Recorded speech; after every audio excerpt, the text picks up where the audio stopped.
Bonjour tout le monde, vous êtes sur Manus Dei. Nous sommes le 4 octobre 2023. Aujourd'hui, je vais vous raconter notre témoignage, comment nous sommes sortis de la musique du monde.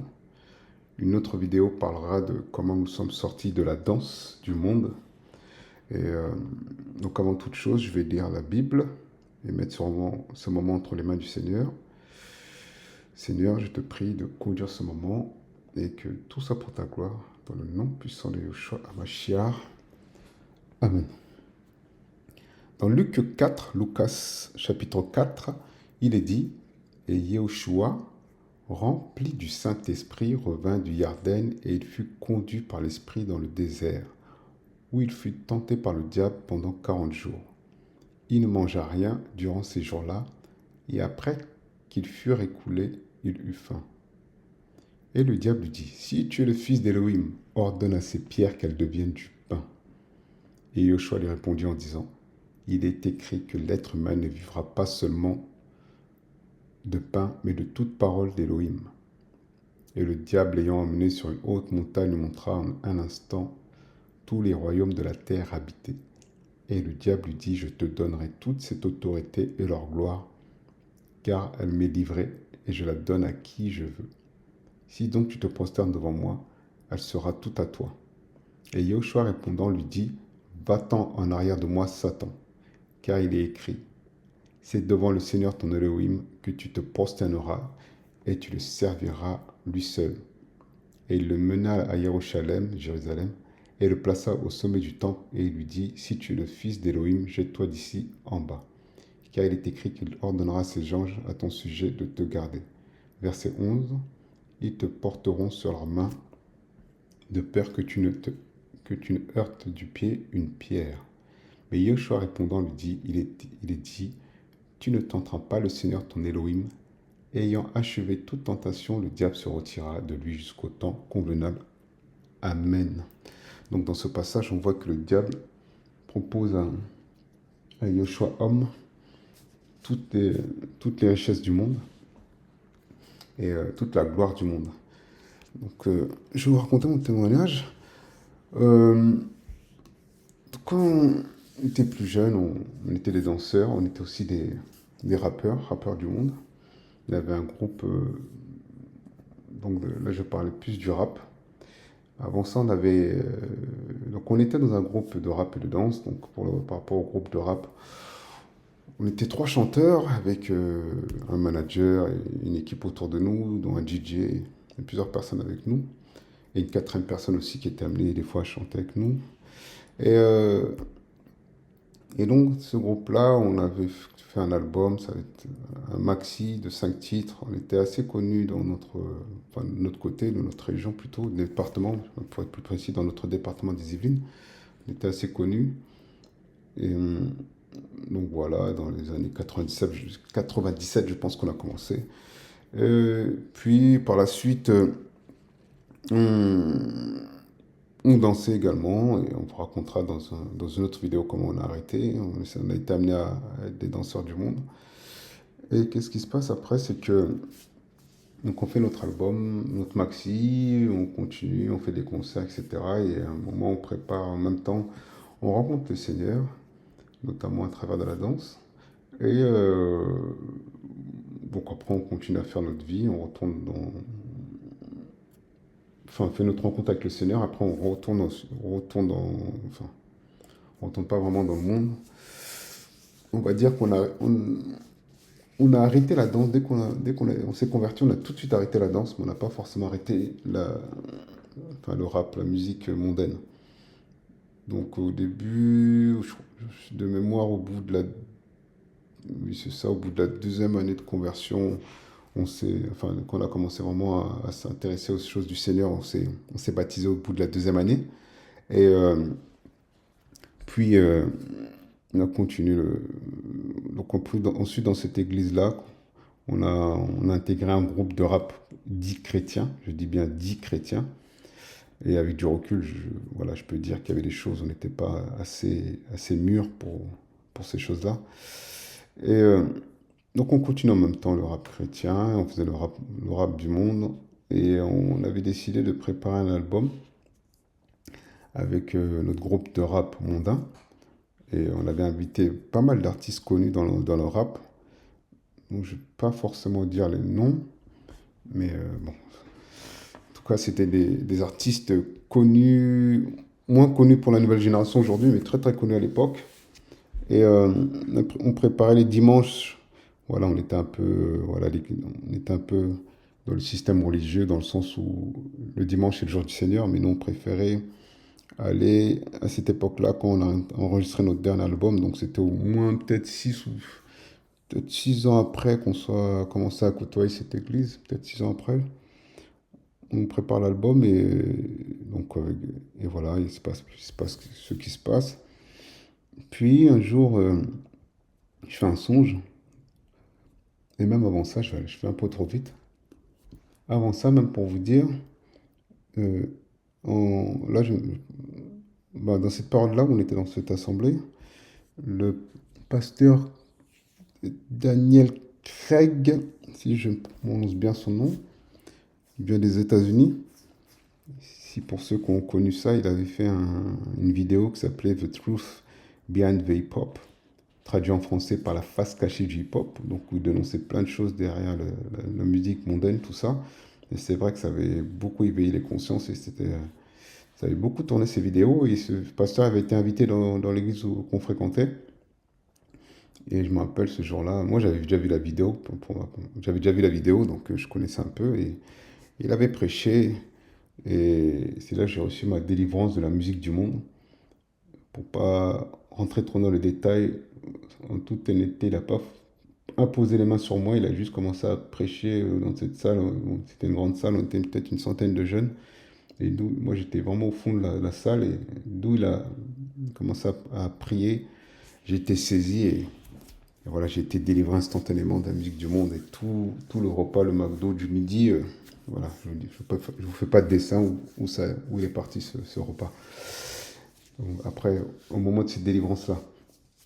Et donc on continue. Donc c'est vrai que nous on se disait, voilà, on mettait un peu la musique, on avait mis un peu la musique du monde de côté pour vraiment se consacrer à la musique dite chrétienne.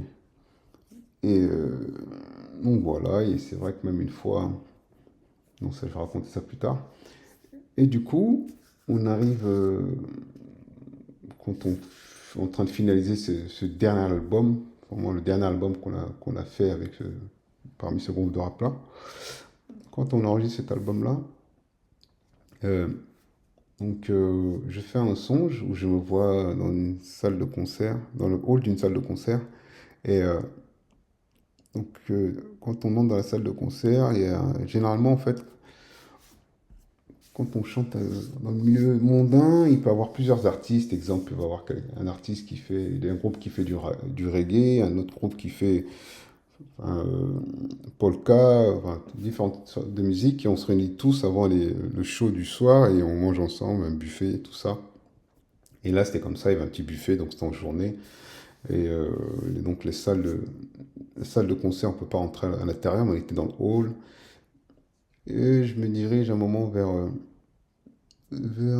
quelques chaises et contre le côté, euh, mur côté entrée. Et sur ce mur-là, il y a un écran de télévision. Et dans cet écran, je vois, euh, je me vois dans, dans une émission de télé, MTV, pour ceux qui connaissent. Et je me vois interviewé dans une petite salle comme ça. Et en gros, notre album qu'on avait sorti avait marché. Ça me montrait que l'album avait marché, ça avait cartonné, si je peux permettre-moi l'expression. Et donc voilà, on avait eu beaucoup de succès avec cet album-là. Donc il y a quelques personnes en train de regarder, assis sur des chaises, en train de regarder cette vidéo, cette émission. Je me lève de ma chaise, en même temps j'entends la chorale de l'église, parce qu'il faut savoir qu'il est amené, des fois quand il y avait des gros programmes d'évangélisation, à chanter avec la chorale de l'église. Donc j'entends arriver la chorale de l'église, donc en gros la chorale de l'église qu'on fréquentait participait au même concert que nous. Donc eux c'était vraiment pour le gospel et nous c'était pour le monde, pour la musique mondaine. Donc je les entends arriver. Moi, je me dirige vers une des tables là où il y a le buffet. Donc cette table-là, elle était proche de l'entrée de la salle. Et donc on est toujours dans le haut là. Euh, et dans cette table-là, euh, je vois un verre d'eau rempli aux trois quarts. Et un homme à côté, je n'ai pas forcément vu son visage, et qui monte le verre d'eau et qui me dit, si tu continues, je ne pourrai pas te remplir et je risque de te quitter. Et, euh, et je me lève comme ça en sursaut. Donc j'ai tout de suite compris ce que ça voulait dire, parce qu'il faut savoir qu'avant, je faisais plusieurs songes par rapport à ça, qu'il fallait que j'arrête la musique, mais voilà, quand on ne veut pas arrêter quelque chose, on veut toujours interpréter à notre façon. Mais là, c'était, et je disais à chaque fois, quand je faisais les songes, qu'on me donnait l'interprétation, je disais oui, oui, c'est. J'étais pas forcément convaincu, mais là, c'était tellement clair. Dès que je me suis levé, je, je vous dis, j'étais en sueur et j'ai compris que le verre d'eau, ben, c'était moi. J'avais deux sentiments. En même temps, encouragé parce que je me dis quand même, le verre d'eau était rempli aux trois quarts. Et par rapport à ce que m'a dit l'homme à côté de moi, donc je pense que c'était Yoshua lui-même, il ne pourra pas me remplir. Donc j'ai compris que voilà, j'étais rassuré que j'avais le Saint-Esprit, mais que si je continuais, bah, c'était la mort spirituelle et même physique. Donc j'appelle le lendemain, mon frère, on était dans le même groupe, je l'appelle, je lui raconte le songe, voilà, il était dans la foi chrétienne, on est toujours dans la foi chrétienne en tout cas.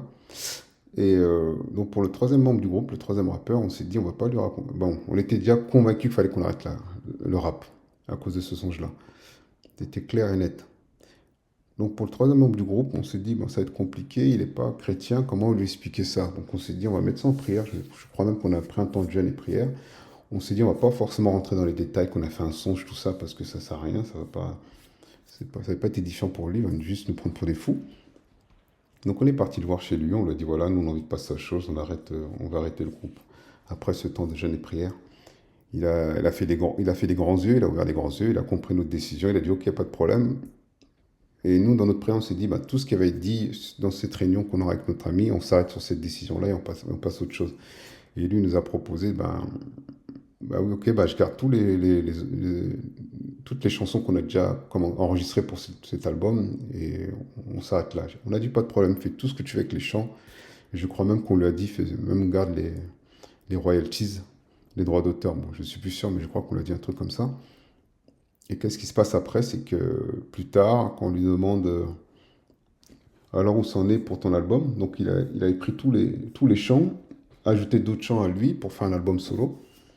Et il nous dira que le disque dur, donc dès on allait chez l'ingénieur du son, on enregistrait tout dans un disque dur. Et quand il est parti voir l'ingénieur du son pour récupérer toutes les chansons, l'ingénieur du son lui dit que bah, le disque dur est endommagé. Le disque dur est tombé ou je ne sais pas quoi, il est endommagé. Donc mon ami qui rappait avec nous lui dit, bah, ok, il dit à l'ingénieur du son, bah, passe-moi le disque dur, je vais aller chez un réparateur. Il allait chez un réparateur, il faut savoir qu'un disque dur, en fait, c'est dans un ordinateur, dans les gros ordinateurs, même dans les ordinateurs portables, enfin, un disque dur, c'est une boîte métallique qui protège un CD-ROM, un genre de CD. Et donc là, c'est vraiment la boîte, elle est pour protéger ce qu'il y a à l'intérieur, la boîte métallique. Et il va voir le réparateur lui dit, c'est impossible à récupérer, donc les données sont irrécupérables. Pour lui, c'est pas juste tomber à terre, le disque dur a été défoncé à coups de burin. Euh, donc c'est irrécupérable. Mon ami, donc voilà, c'était défoncé on lui dit tel qu'elle a, défoncé à coups de burin. Donc, donc mon ami, il se dit, ben, comment l'ingénieur du son dit que c'est tombé à terre, finalement ça a été abîmé, quelqu'un qui a mis des coups dessus. Donc on ne va pas accuser l'ingénieur du son, mais on s'est vraiment posé des questions si ce n'était pas lui-même qui avait endommagé le disque dur. Donc au final, le, tous les sons qu'on a enregistrés ne sont jamais sortis. Il n'y a pas, donc le Seigneur, je dirais, le Seigneur a le contrôle, parce que aucun des morceaux n'est sorti. Tout ce qu'on a chanté par rapport à ce dernier album et par rapport aux sons que j'avais fait, l'album devait marcher. Et comme on était dans l'obéissance, le Seigneur a permis que l'album ne sorte pas et qu'il nous préserve jusqu'à aujourd'hui. Nous sommes dans le Seigneur après plusieurs années de cela. Et donc c'est pour vous encourager, pour ceux qui sont dans le Seigneur et qui veulent arrêter la musique du monde, c'est possible. Je vous encourage. Donc c'était ce témoignage pour encourager et, et que le Seigneur regarde. À bientôt. Toute la gloire à notre Seigneur Yeshua Mashiach.